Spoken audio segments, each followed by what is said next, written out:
മറ്റു വാർത്തകളിലേക്ക് കൂടി. കരിപ്പൂരിൽ നിന്നുള്ള ഹജ്ജ് യാത്രാ നിരക്ക് വർധനയിൽ പ്രതിഷേധവുമായി കോൺഗ്രസും. വിഷയം ലോക്സഭയിൽ ഉന്നയിക്കുമെന്ന് എം.കെ. രാഘവൻ എം.പി വ്യക്തമാക്കി.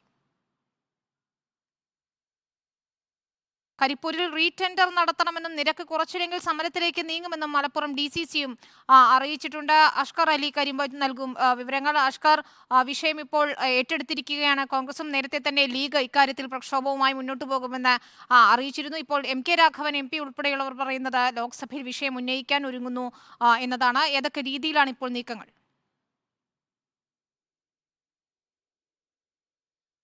കരിപ്പൂർ വഴിയുള്ള ഹജ്ജ് തീർത്ഥാടകരിൽ നിന്നും എയർ ഇന്ത്യ നടത്തുന്ന തീവട്ടിക്കൊള്ളയ്ക്കെതിരെ വലിയ പ്രതിഷേധമാണ്, വ്യാപകമായ പ്രതിഷേധമാണ് ഇപ്പോൾ ഉയരുന്നത്. ശക്തമായ പ്രക്ഷോഭങ്ങൾ സംഘടിപ്പിക്കുമെന്ന് മുസ്ലിം ലീഗ് സംസ്ഥാന സെക്രട്ടറി PM.A. സലാം വ്യക്തമാക്കിയിരുന്നു. ഇതിന് പിന്നാലെയാണ് കഴിഞ്ഞ ദിവസം കേരള മുസ്ലിം ജമാഅത്തും ഫെബ്രുവരി 1 കരിപ്പൂരിൽ ബഹുജന മാർച്ച് പ്രഖ്യാപിച്ചിട്ടുണ്ട്. ഇതിന് തൊട്ടു പിന്നാലെയാണ് ഇപ്പോൾ കോൺഗ്രസും പ്രതിഷേധത്തിന് അല്ലെങ്കിൽ പരസ്യ പ്രതിഷേധവുമായി രംഗത്തെത്തിയിരിക്കുന്നത്. നിരക്ക് കുറയ്ക്കണം, വിമാനക്കൂലി ഇനത്തിൽ കരിപ്പൂർ വഴി മാത്രമുള്ള യാത്രക്കാരിൽ നിന്നും ഈടാക്കുന്ന അധിക തുക അത് ഒഴിവാക്കി നിരക്ക് കുറച്ചുകൊണ്ടുള്ള നിലപാടിലേക്ക് കൊണ്ടുവരണമെന്ന് ആവശ്യപ്പെട്ടുകൊണ്ടാണ് ഇപ്പോൾ മലപ്പുറം കോൺഗ്രസ് രംഗത്തെത്തിയിരിക്കുന്നത്. DCC ഔദ്യോഗികമായി ഇതുമായി ബന്ധപ്പെട്ട വാർത്താക്കുറിപ്പ് പുറത്തിറക്കുകയായിരുന്നു. ഈ നിരക്ക് വർധന പിൻവലിച്ചിട്ടില്ല എങ്കിൽ ശക്തമായ സമരങ്ങളുമായി കോൺഗ്രസ് രംഗത്ത് വരും.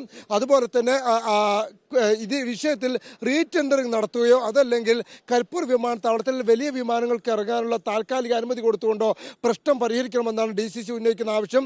അതല്ലാത്തൊരു സാഹചര്യം വന്നാൽ സമരവുമായി മുന്നോട്ട് പോകുമെന്നാണ് ഇപ്പോൾ കോൺഗ്രസും വ്യക്തമാക്കിയിരിക്കുന്നത്. വ്യത്യസ്ത സംഘടനകളും മുസ്ലിം സംഘടനകളും അതുപോലെ തന്നെ രാഷ്ട്രീയ പാർട്ടികളും ഒക്കെ ഒരേ സമയം ഇപ്പോൾ കരിപ്പൂർ വിഷയത്തിൽ വലിയ പ്രതിഷേധവുമായി രംഗത്തെത്തിയിരിക്കുന്നു. M.K. രാഘവൻ MPയും ഈ കാര്യം തന്നെയാണ് ചൂണ്ടിക്കാണിച്ചത്.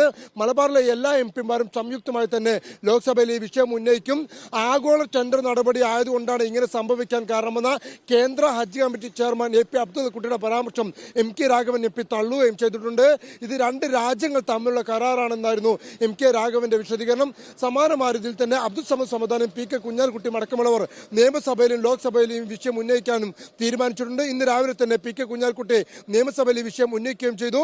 മാത്രമല്ല സംസ്ഥാന സർക്കാർ ഈ വിഷയത്തിൽ കാഴ്ചക്കാരായി നോക്കി നിന്നു. കേന്ദ്ര ഹജ്ജ് കമ്മിറ്റി ഈ ഒരു തീരുമാനമെടുക്കുമ്പോൾ എയർ ഇന്ത്യയുമായി ടെൻഡർ ഉറപ്പിക്കുമ്പോൾ സംസ്ഥാന ഹജ്ജ് കമ്മിറ്റി വകുപ്പ് മന്ത്രിയും അതുപോലെ തന്നെ കമ്മിറ്റി ചെയർമാനും അടക്കമുള്ളവർ കാഴ്ചക്കാരായി നോക്കി നിന്നു എന്നുള്ള ഒരു ആരോപണമാണ് മുസ്ലിം ലീഗ് ഉന്നയിക്കുന്നത്. ഇതിന് പിന്നിൽ ദുരൂഹതയുണ്ടെന്നും ഈ ടെൻഡർ നൽകിയതിന് പിന്നിലെ കള്ളക്കളികൾ പുറത്തു കൊണ്ടുവരണമെന്നും മുസ്ലിം ലീഗ് സംസ്ഥാന ജനറൽ സെക്രട്ടറി ആയിട്ടുള്ള PM.A. സലാം ആവശ്യപ്പെടുകയും ചെയ്തിട്ടുണ്ട്. എന്തായാലും വിഷയത്തിൽ ഒരു പ്രശ്ന പരിഹാരത്തിനായി ഹജ്ജ് കമ്മിറ്റിയുടെ സംസ്ഥാന ഹജ്ജ് കമ്മിറ്റി ചെയർമാൻ അടങ്ങുന്ന സംഘം ഇപ്പോൾ ഡൽഹിയിലെത്തി കേന്ദ്രമന്ത്രിമാരുമായി ചർച്ച നടത്തിക്കൊണ്ടിരിക്കുകയാണ്. വിനീത, ഹജ്ജ് യാത്രാ നിരക്ക് വർധനയിൽ പ്രതിഷേധം ശക്തമാവുകയാണ്. കോൺഗ്രസും ഇപ്പോൾ പ്രതിഷേധവുമായി രംഗത്തെത്തിയിട്ടുണ്ട്. അഷ്കർ അലി കരിമ്പയാണ് വിവരങ്ങൾ നൽകിയത്.